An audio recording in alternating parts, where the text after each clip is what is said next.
안경이 이런 식으로 만들어져 있으면 도수가 잘 맞아도 눈이 쉽게 피로하고 렌즈 코팅도 금방 망가져요. 그리고 안경이 약간만 부딪히거나 눌려도 더 잘 삐뚤어지고 태가 쉽게 부러지기도 해요. 근데 더 큰 문제는 이렇게 엉터리로 만들어진 안경을 정말 많이들 쓰고 계신다는 거예요. 그래서 안경도 쓸데없이 자꾸 맞추게 되고 돈만 낭비하게 되는 건데요. 제가 구분 방법을 아주 쉽게 알려드릴게요.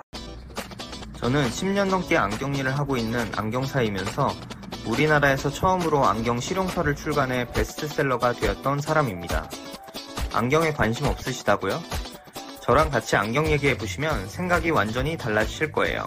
안녕하세요. 안경고수 최병무입니다. 여러분 혹시 이런 경험 있으신가요? 안경을 새로 맞췄는데 내가 쓰던 도수랑 똑같이 맞췄는데도 전에 거보다 눈이 피로하다거나 불편했던 경험, 아니면 안경이 심한 충격을 받지도 않았는데 예를 들어 안경 닦다가 아니면 살짝 떨어뜨렸는데 힘없이 부러진 경험, 아니면 안경을 조금만 눌러도 너무 잘 늘어나거나 안경이 자주 삐뚤어졌던 경험, 이런 경험들 분명 한 번쯤 있으셨을 것 같은데요. 태가 약해서 그런 게 아니고요, 정말 여러분들이 생각지도 못했던 이유 때문에 이런 경우들이 꽤 많이 있어요. 안경사인 저도 예전에는 이런 경험들이 종종 있었고 뭐가 문제인지 솔직히 긴가민가 했어요. 근데 안경 렌즈에 대해 또 안경 조제 가공에 대해 공부를 계속하면서 아, 이래서 그랬구나 하고 알게 됐습니다. 안경을 오래 쓰신 분들도 오늘 내용은 분명 처음 들어보실 만한 내용이고요, 그렇지만 굉장히 중요한 내용입니다. 이런 부분을 모르면 안경이 자주 망가지고 엉터리 안경을 써서 눈까지 망치게 될 수 있기 때문이에요. 오늘은 내가 쓴 안경이 내 눈을 망치는 엉터리 안경인지 아닌지 쉽게 구분해 볼 수 있는 방법을 알려드리려고 합니다.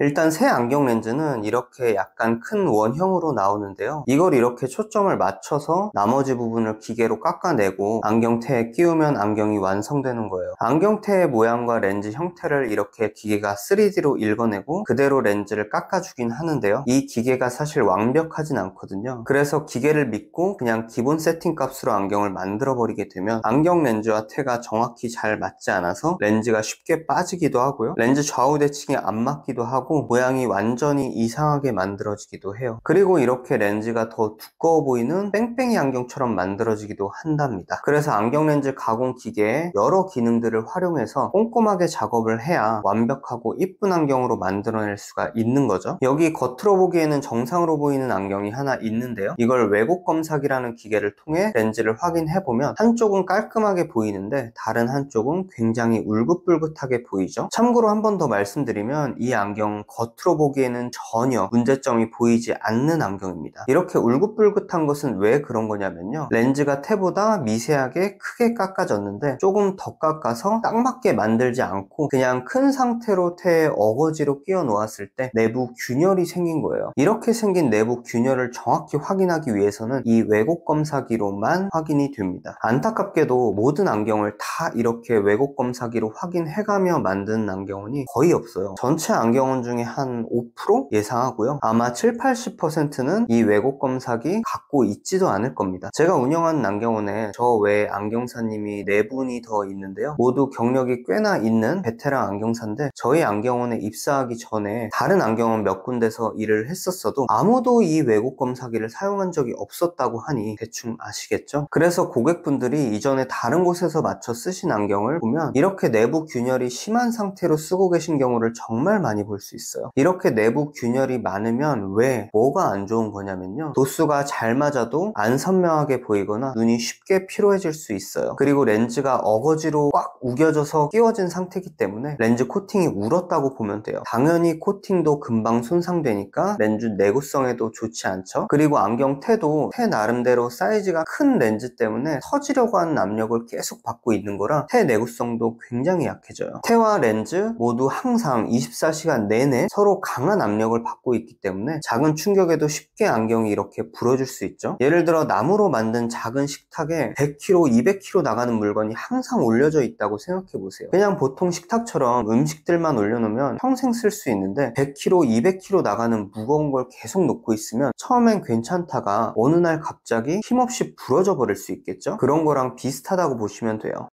이렇게 엉터리로 만들어진 안경을 육안으로 조금이나마 구분할 수 있는 방법을 이제 알려드릴게요. 일단 메탈로 된 안경은 나사를 풀어서 렌즈를 넣고 나사를 잠궈서 렌즈를 끼워 넣게 되는데요. 나사가 잠궈지는 부분을 자세히 보면 이렇게 맞물리는 부분이 딱 붙어 있으면 정상일 가능성이 높고요. 이렇게 렌즈 쪽이 아주 살짝이라도 벌어져 있으면 이건 렌즈가 안 맞는데 어거지로 우겨져 넣어진 상태 100%라고 보시면 됩니다. 이런 건 왜곡 검사기로 굳이 보지 않아도 내부 균열이 상당히 많을 거예요. 지금 이렇게 나사 형식으로 된 안경을 쓰고 계신 분들은 바로 안경 한번 확인해 보세요. 이렇게 살짝이라도 벌어져 있으면 100%입니다. 지금 쓰는 안경이 이런 식으로 되어 있으면 바로 다시 맞추시길 권장드리고 싶어요. 그러면 나사 부분이 육안으로 보기에 잘 맞게 맞물려 있거나 아니면 나사가 없는 뿔테는 어떻게 확인을 할 수 있을까요? 이건 왜곡 검사기가 없이 집에서 확인하려면 편광 선글라스가 필요한데요. 이 편광 선글라스를 이용해 왜곡 검사기처럼 내부 왜곡을 확인하는 방법은 예전 영상에서 자세히 설명드린 적이 있어서 궁금하신 분들은 이 영상을 참고로 봐주시면 감사하겠습니다. 그리고 이 내용도 얘기를 안 할까 하다가 중요한데 안 할 수가 없어서 추가적으로 말씀을 드리는데요. 렌즈 좌우 대칭이 안 맞는 안경, 그리고 렌즈 모양 이상하게 만들어진 안경 정말 많이들 쓰고 계세요. 이 두 안경을 보시면 렌즈 형태가 많이 다르죠. 이게 같은 태예요. 렌즈를 어떻게 깎아 넣느냐에 따라 디자인이 아예 바뀌어 버립니다. 영상 초반부에도 제가 얘기를 했었는데 태 형태를 스캔하는 기계가 완벽하지 않다고 말씀드렸어요. 그래서 기계로 한번 읽어내고 나서 렌즈 모양 이쁘게 다듬어주는 추가적인 작업을 꼭 해야 돼요. 이런 작업들을 다 하면 조제 가공 시간이 꽤나 오래 걸리거든요. 이렇게 모든 안경을 모양 다 잡고 좌우 대칭 완벽하게 만든 안경은 안타깝지만 거의 없다고 보시면 되고요. 이 안경들도 같은 태지만 디자인이 완전 다르죠. 그리고 좌우 대칭이 안 맞게 만들어진 안경도 정말 많이들 쓰고 계시는데요. 저는 그냥 딱 보면 보이거든요. 일반인 분들은 사실 잘 모르실 수가 있어요. 근데 이렇게 브릿지 부분을 수평으로 놓고 좌우를 보면 완전 다르죠. 지금 보여드리는 이 안경들은 구글에서 그냥 무작위로 퍼온 건데요. 아마 안경사분이 본인 매장 블로그에 완성된 안경 사진을 올려놓은 것 같아요. 이렇게 대칭이 안 맞는 안경을 쉽게 볼 수 있습니다. 이런 안경은 옷이 좌우 기장이 다르고 자켓이 좌우 팔 기장이 다른 거나 마찬가지인데 안경 조제 가공 불량이라고 봐도 되겠죠? 여러분도 쓰고 계시는 안경을 브릿지 부분을 수평으로 놓고 한번 유심히 봐보세요. 분명 깜짝 놀라는 분들 많으실 겁니다. 그래서 안경 제대로 만들어주는 안경은 어떻게 구분하냐? 그 내용은 제가 고정 댓글로 남겨놨으니까 꼭 한번 보시고요. 내용 참고하셔서 많은 분들이 제대로 잘 만들어진 안경을 사용하셨으면 좋겠습니다. 제가 착용한 안경이 뭔지 물어보시는 분들도 항상 계셔서 제가 오늘 착용한 안경에 대한 정보도 고정 댓글에 같이 남겨놓았으니까요. 참고 부탁드리고요. 도움 되셨으면 구독, 좋아요 부탁드립니다. 주변에 안경 쓰는 분들과도 꼭 공유해주세요. 다음 영상도 좋은 내용으로 준비해보겠습니다. 시청해주셔서 감사합니다.